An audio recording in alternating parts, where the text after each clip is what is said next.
All right, this is the one that I've been waiting for, the 2024 Ranger. This is a Lariat trim. It is in the hot pepper red metallic, which looks really good. Underneath the hood here, we have what looks to be the old 2.3, but the optional 6-cylinder, which I think would be a nice addition in this vehicle.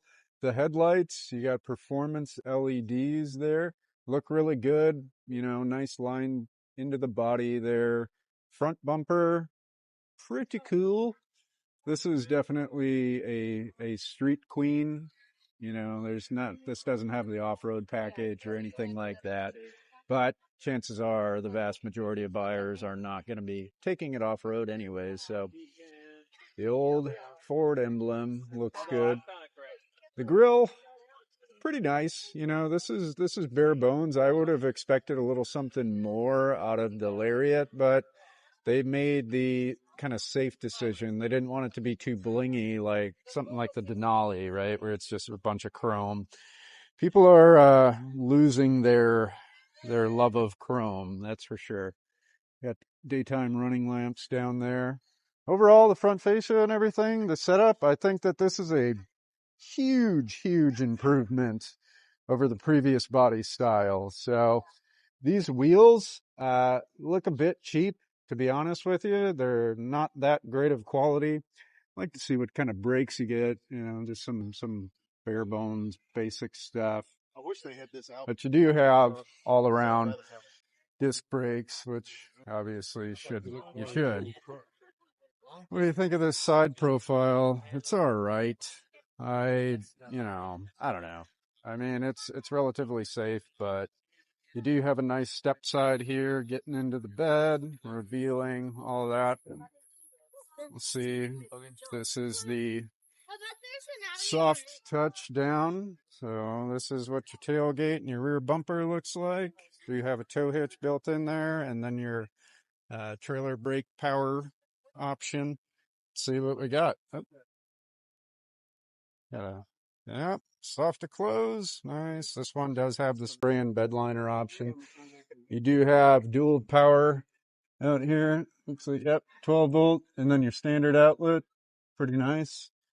You do not get any extra tie downs like a Utilitrack system or anything like that, but you have 1, 2, 3, 4, 5, 6 tie downs in the bed, which should do the trick. Yeah, they're not hiding another. Overall, you know, standard 5-foot bed.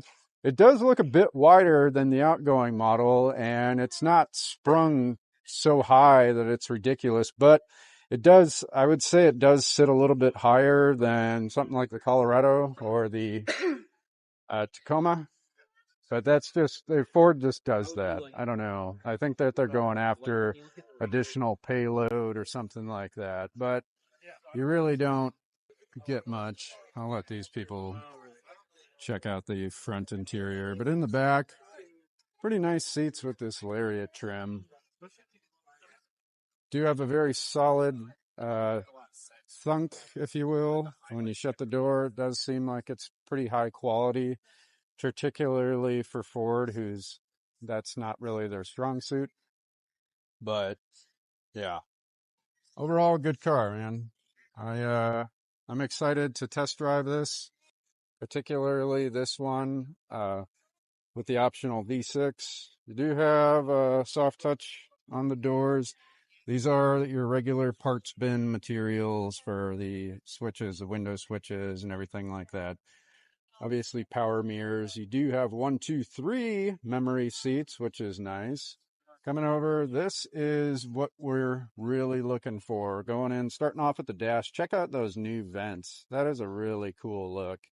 I like that, you know, they're choosing a different like grading and everything like that, trying to kind of do what Honda's doing. Down here, standard functions, your headlights, automatic up and down for your brights. And if you are towing, obviously you can raise and lower that.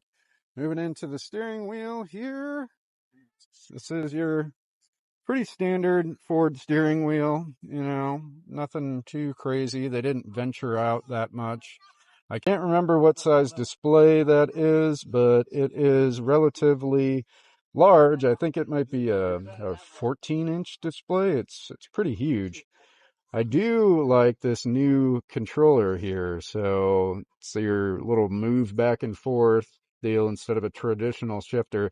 It doesn't take up all that much room. You do have your wireless charging pad there, which looks like it's going to work a tad bit better than in the past. We have our function controls. These look really nice, actually. This model is not equipped with the rear locker, from what I can tell. But, yeah, again, Lariat trim, street queen type of deal. I do like the new design here. That's really nice. And the dash, soft touch, really premium. Check out that door from this angle. Put in the comments what you think there, folks.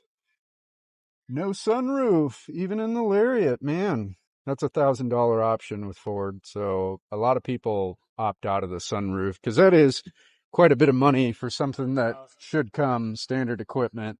These are your seats here. You do have actually a really heavy bolstering. These seats are abnormally soft touch and kind of strange, but they look like they are 8-way adjustable.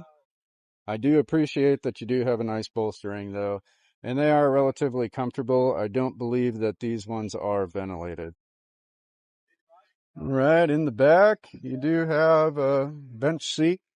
We'll check to see. Yep, it is one touch up, revealing a nice cargo storage area. Kind of small on this side. I know you can't really see too well, but yeah, it's a larger storage on that side here. Does have a power rear view, or I'm sorry, rear window, which is nice. Center cup holders. I don't know. I got mixed feelings on this. For Lariat trim, it doesn't seem like it's all that premium.